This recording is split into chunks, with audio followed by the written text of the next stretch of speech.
Sentem-se, irmãos.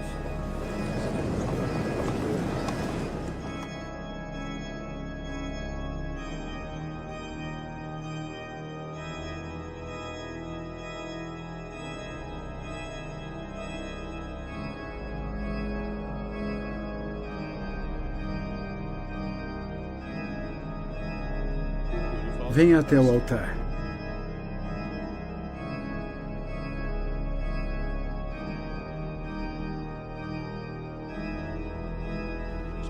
Com as duas mãos sobre a lei sagrada.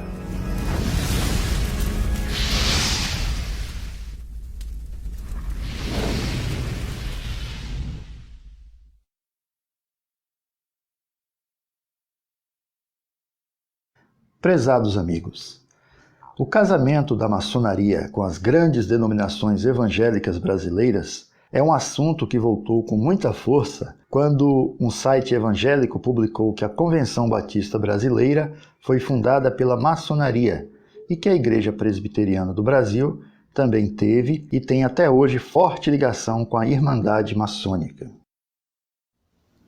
Desde então têm saído várias reportagens, artigos e vídeos no YouTube mostrando que a maçonaria não está somente nas igrejas históricas, mas até entre pentecostais. E hoje em dia, até a Assembleia de Deus, que eu disse que há 40 anos atrás, 50 anos atrás, lutava contra isso, está cheia de maçons. Então, quero mostrar neste vídeo alguns fatos importantes, documentados, que talvez contribuam com a pesquisa dos interessados nesse tema. Até porque muita gente acredita até hoje que a igreja institucional está totalmente livre da maçonaria.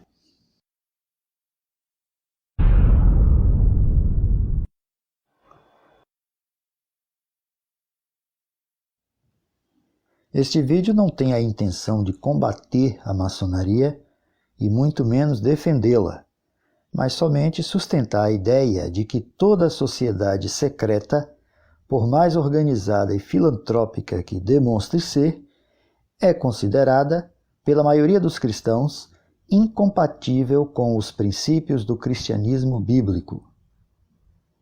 Para o Instituto Cristão de Pesquisas, o ICP, a maçonaria é definitivamente uma religião, embora isso seja negado por grande parte dos maçons.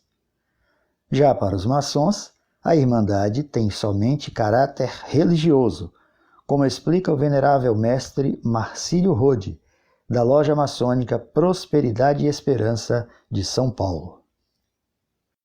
A maçonaria tem um caráter religioso, mas não é religião. Enfim, é uma ordem, não diria secreta, eu diria mais uma ordem discreta, que busca aprimorar o ser humano em todos os seus aspectos.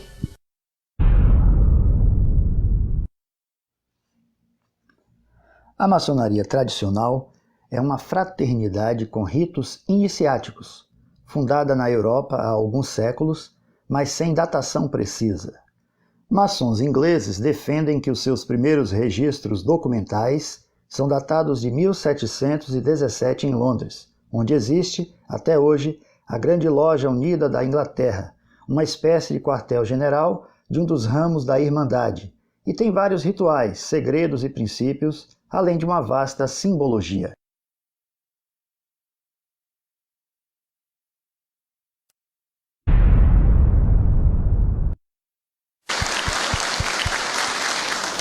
Muito obrigado, meus irmãos. General, o senhor está com a palavra. Fale de onde bem lhe aprouver, por favor. Vai falar de baixo, você projetado lá. Quão bom é estar entre os irmãos.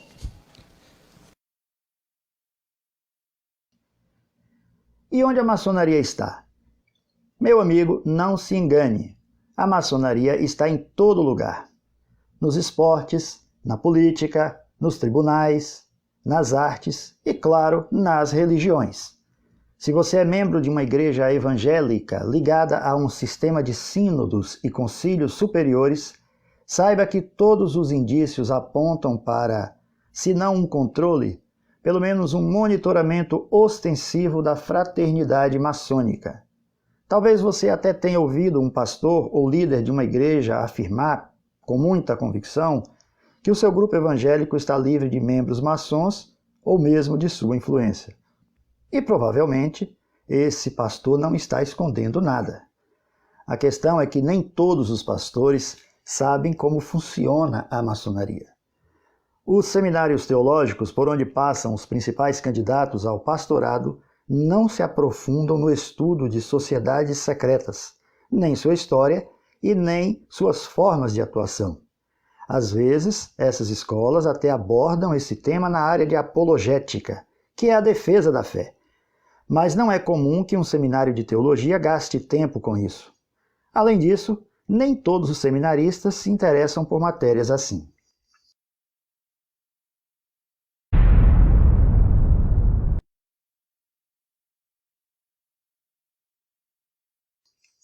Se você quiser conceituar a maçonaria com poucas palavras, talvez a melhor frase seja: o olho que tudo vê.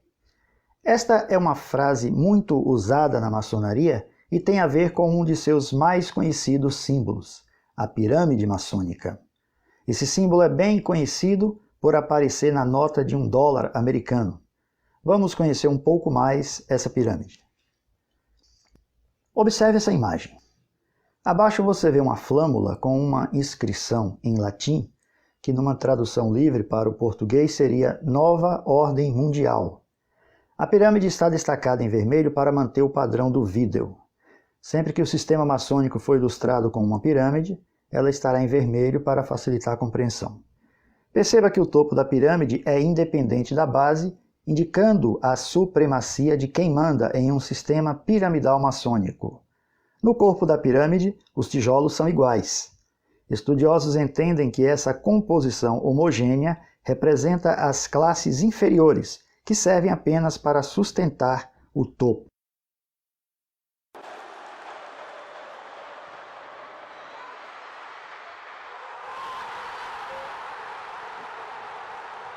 Apenas por uma questão didática, veja como funciona o sistema esportivo, mais especificamente no futebol. Quem torce para um time do futebol brasileiro dificilmente se dá conta que o seu clube não é tão forte e independente como imagina. Na verdade, cada clube é só uma peça no sistema do futebol.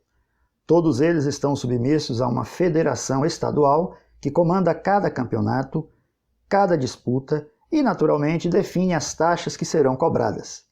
Um sistema com moldes maçônicos bem montado, seja no âmbito esportivo, financeiro ou religioso, só funciona se houver submissão da massa controlada e um mecanismo contínuo de arrecadação. Ou seja, o topo da pirâmide toma as decisões e a base da pirâmide paga as cotas para o funcionamento. Veja uma explicação bem prática extraída do documentário da Netflix sobre a maçonaria. Este é o grande templo da maçonaria na Inglaterra. Ele é do mesmo tamanho do estádio Twickenham de rugby. O venerável mestre Jonathan Spence é maçom desde 1982. A maçonaria é uma organização secular que encoraja seus membros a se tornarem os melhores da sua comunidade usando o ritual. E a metáfora usada para isso é a construção. Quando você constrói alguma coisa, você melhora conforme passa pela vida.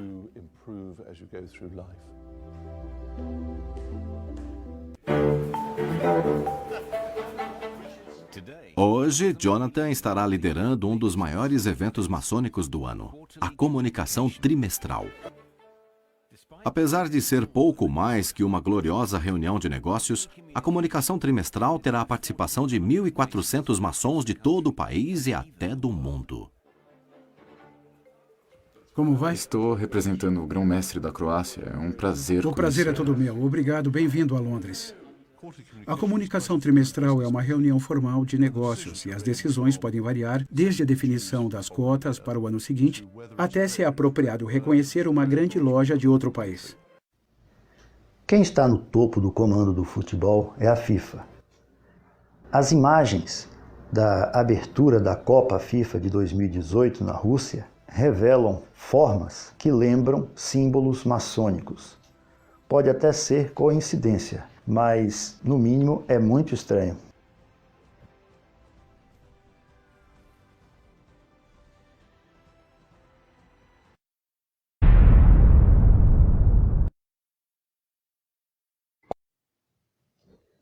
Como a maçonaria é uma fraternidade que preza pelos valores morais e pela ordem social, a sua atuação é muito ampla.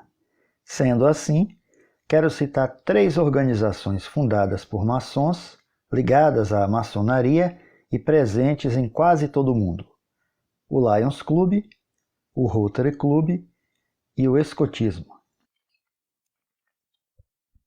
O Lions Club Internacional é uma organização internacional de clubes de serviço cujo objetivo é promover o entendimento entre as pessoas, atender a causas humanitárias e promover trabalhos voltados a comunidades locais. Em 2015, o Lions contava com mais de 46 mil clubes locais em 200 países e quase 1,5 milhão de membros.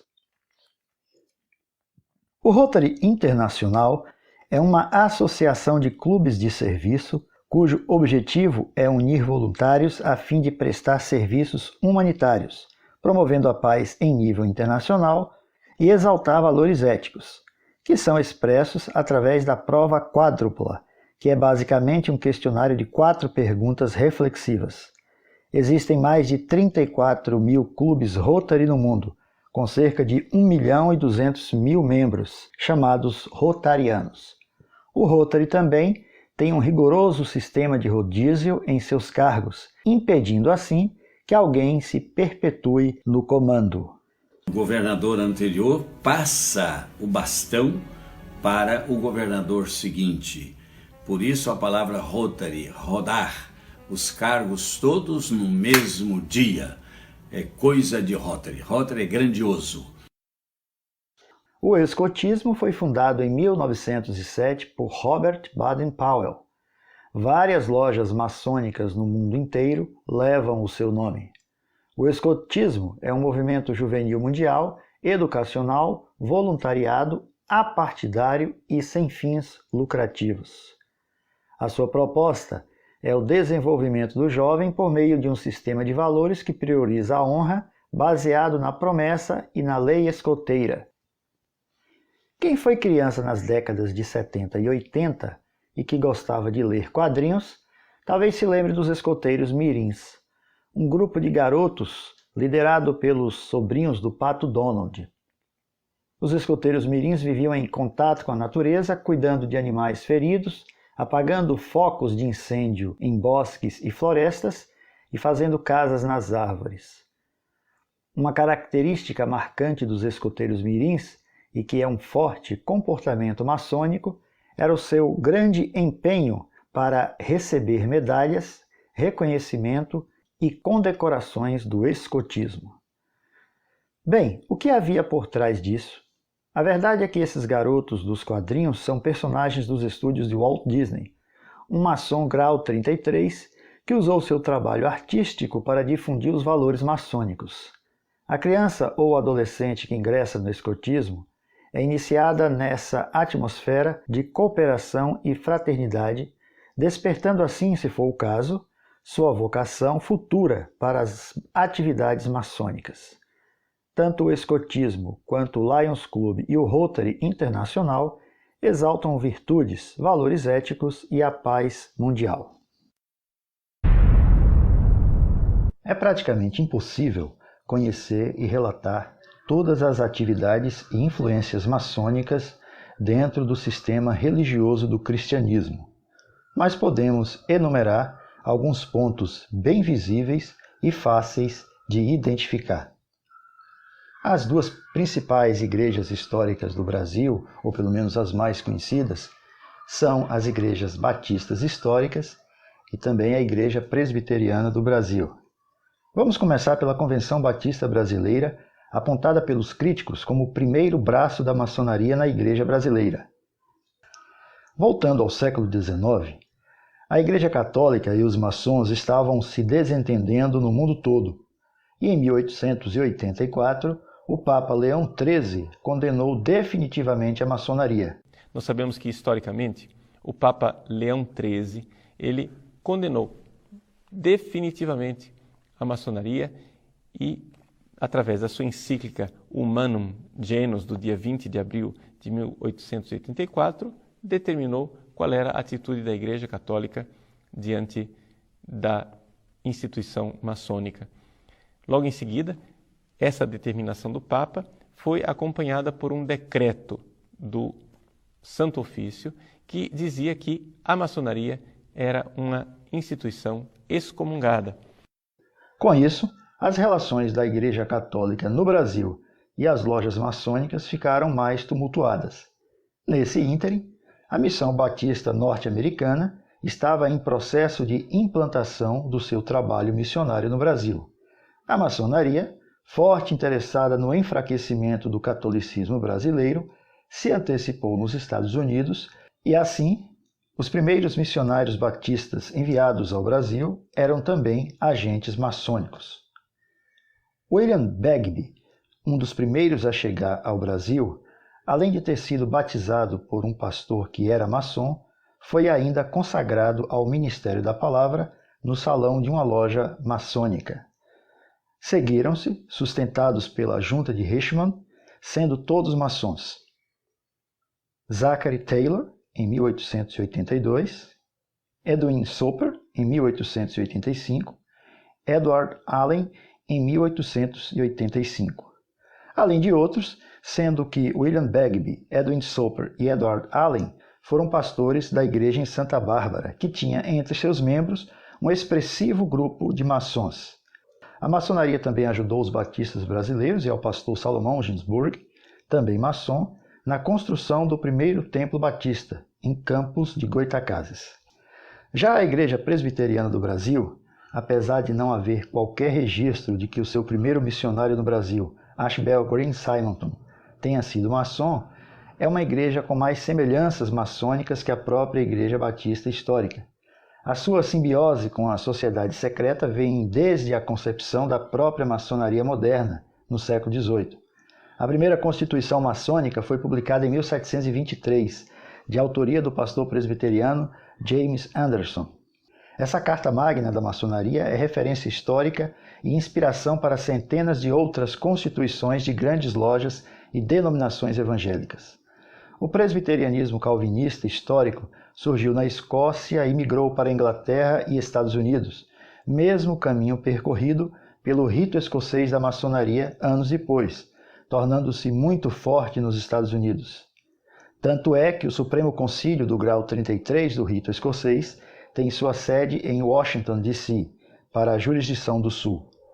Quando o presbiterianismo chegou oficialmente ao Brasil em 1859, logo recebeu forte apoio dos maçons, tanto de maçons americanos que vinham para o Brasil, como dos maçons brasileiros. A Irmandade enxergava nessa linha protestante uma estrada mais pavimentada para a sua expansão. Houve alguma discórdia interna na Igreja Presbiteriana e em 1903 aconteceu uma divisão em que saiu um grupo que era contra a influência maçônica na Igreja. A parte que ficou na Igreja Presbiteriana do Brasil não apresentava oposição relevante às atividades maçônicas na denominação. E assim, os maçons se tornaram membros dos concílios em todas as esferas durante décadas. Em 1950 foi promulgada a Constituição da IPB, vigente até os dias de hoje, com características maçônicas. É uma maçonaria, então? Claro. A igreja está organizada em moldes maçônicos. O sistema de concílios superiores. O pagamento de dízimos ao Supremo Concílio pelas igrejas locais e a forma como os concílios atuam são traços semelhantes à pirâmide maçônica. Como vimos no escotismo, os maçons, apaixonados pela sua ordem, gostam de testemunhar nas suas lojas que foram condecorados ou como cidadão exemplar, ou como professor homenageado da faculdade, ou empregado destaque da empresa, etc. Aqui um fato curioso. O rito escocês da maçonaria tem uma série de condecorações para maçons destacados, tais como grandes e soberanos inspetores gerais, veneráveis e eméritos. Esses títulos são muito cobiçados pelos maçons. Veja esse artigo da Constituição do Grande Oriente do Brasil e compare com a Constituição Presbiteriana. A Constituição Maçônica do Grande Oriente do Brasil, em seu artigo 32, diz: os maçons podem ser ainda eméritos, remidos ou honorários.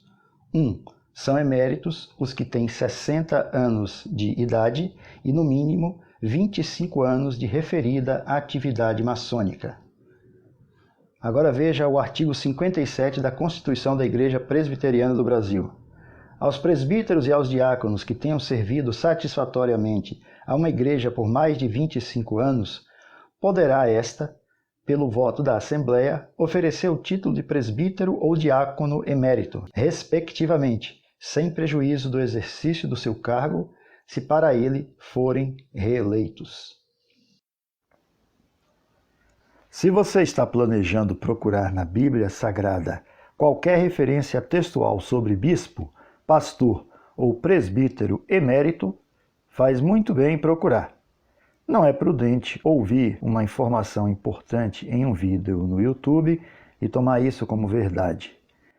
Mas eu quero adiantar que você não vai encontrar nada sobre emerência na lei de Deus, porque o título de presbítero emérito não é uma ordenança do Senhor Jesus Cristo e nem uma prática da igreja primitiva.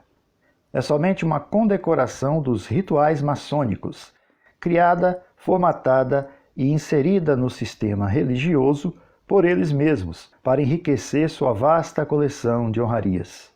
Mesmo o título de bispo emérito na Igreja Católica tem formato diferente. Observe que o título constitucional presbiteriano de emérito não contempla nenhum irmão ou irmã crente da comunidade, sem um cargo de oficial e fora da pirâmide, mesmo que ele ou ela tenha contribuído com a igreja durante 50 anos. Esse galardão maçônico é somente para os clérigos. Considerações. A maçonaria, mesmo sendo acusada de fazer tudo em segredo, se orgulha publicamente de ter em seu rol de membros pastores e outras lideranças cristãs, e assume isso sem qualquer problema. Sereníssimo Grão-Mestre, as igrejas evangélicas têm crescido muito nos últimos anos, ocupando o segundo lugar em número de fiéis. O senhor poderia nos dizer se existem pastores evangélicos maçons e como é o relacionamento da maçonaria com essas igrejas evangélicas? Muito obrigado por essa pergunta. Essa pergunta é muito importante. Acontece o seguinte, a maçonaria ela não é religião. A maçonaria é uma filosofia de vida. E evidentemente que dentro de um templo nós temos diversas pessoas de diversas religiões diferentes. E todas se respeitam. Sim, nós temos padres católicos, nós temos pastores evangélicos que são irmãos nossos de maçonaria. Eles trabalham porque dentro dos nossos templos nós temos um livro sagrado.